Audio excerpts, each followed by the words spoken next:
New Xenoverse DLC has released on all platforms. And because there's some new Dragon Ball content out in the gaming world, you know what I'm thinking. Alright!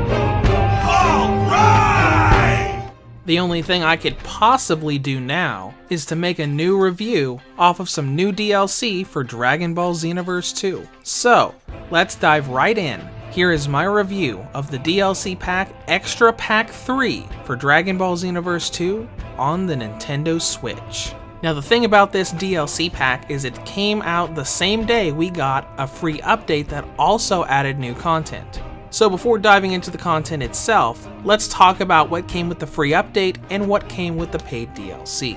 With the free update, you can now select your other custom characters from the character select for PQs and battles. Toa's bikini outfit plus 4 other costumes are going to be added to the TP Metal Shop. The Hero Coliseum got a lot of new content, including new figures, new NPCs to battle out in the hub world, and new story missions. And finally, over 130 different skills in the game have been balanced, patched, and fixed. Switch owners may note that supers like Super Black Kamehameha and Kamehameha Rose were bugged to the point where the follow-up beam attack would almost always miss. Dimps listened and they're now usable the way they were meant to be. Now with Extra Pack 3, the paid DLC, you get 2 playable characters, Super Baby 2 from Dragon Ball GT and Kefla from Dragon Ball Super, 5 new parallel quests, and the 8 skills, 4 costumes, and 2 Super Souls that are attached to those parallel quests. Now this doesn't seem like a lot of content compared to my previous reviews, and that's because this is a single DLC pack. It is not a part of the Extra Pack set that released for Extra Packs 1 and 2, and it being part of a future bundle mostly lies in whether or not the recent Gogeta and Broly data mine is legitimate and they continue to make more DLC. Given that it's not as much, let's take a look at what we do have. Kefla and Super Baby Vegeta. They do bring some uniqueness to the roster, mostly because of their abilities and how they play. Despite the fact that a lot of Baby's moves are variations of Vegeta's moves, they're different enough that they don't really feel that similar, especially when you see that Baby's Final Flash is a regular super move, while Vegeta's is an ultimate attack. And Kefla's thing is super moves chaining off of one another. She can land one of her attacks and follow up with a ranged energy ball attack that can be comboed several times, not only leaving the opponent far away, but also taking more damage before you set up your big ranged attack like her ultimate. Now as far as content that you actually go into and interact with and do, there's not really much here. There's no story campaign, and all of the unlockable skills and equipment are tied to 5 parallel quests. So you have 5 quests to go through, and beating those 5 quests won't take you more than 50, 60 minutes.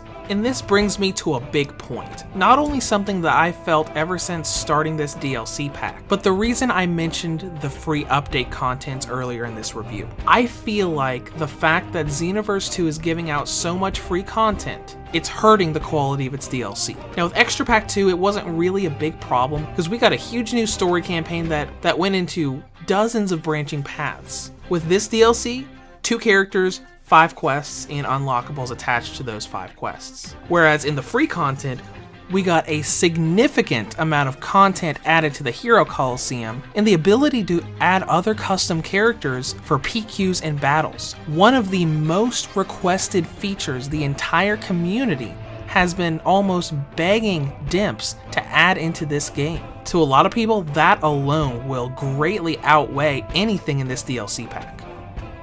And this raises a lot of confliction with me.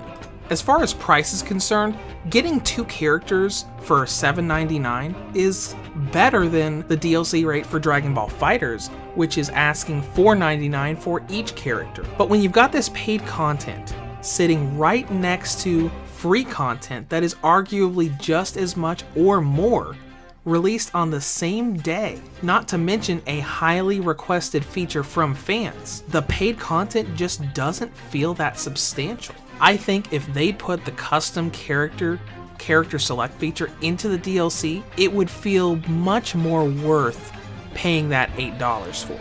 Now I'm not saying the content in the DLC is bad. Kefla and Baby are really fun characters to play, and a lot of the skills really help the PvE situation.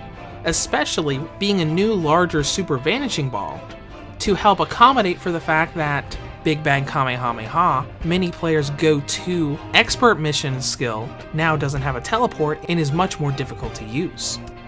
I just don't think it looks very substantial when they release so much free content the same day that arguably outweighs the DLC content. And this confliction really made it hard for me to settle on a review score, but here we go.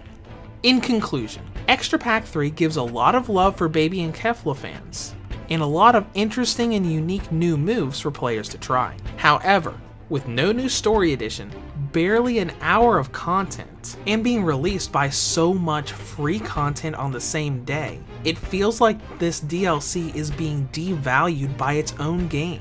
Now, the new skills are definitely going to make life easier for PvE players, but it just doesn't feel like this DLC pack has much to it compared to the previous ones. Reviews to Go rates Extra Pack 3 for Dragon Ball Xenoverse 2 on the Nintendo Switch a 7 out of 10.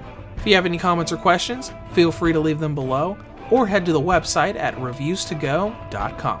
Hey there guys, before I go, I want to thank everybody who's donated both to me and my Patreon campaign. Your donations quickly got the website back up on its feet and got me out of a sticky financial situation. Thanks to all who have donated, and if you'd like to donate, just head over to patreon.com/reviewstogo.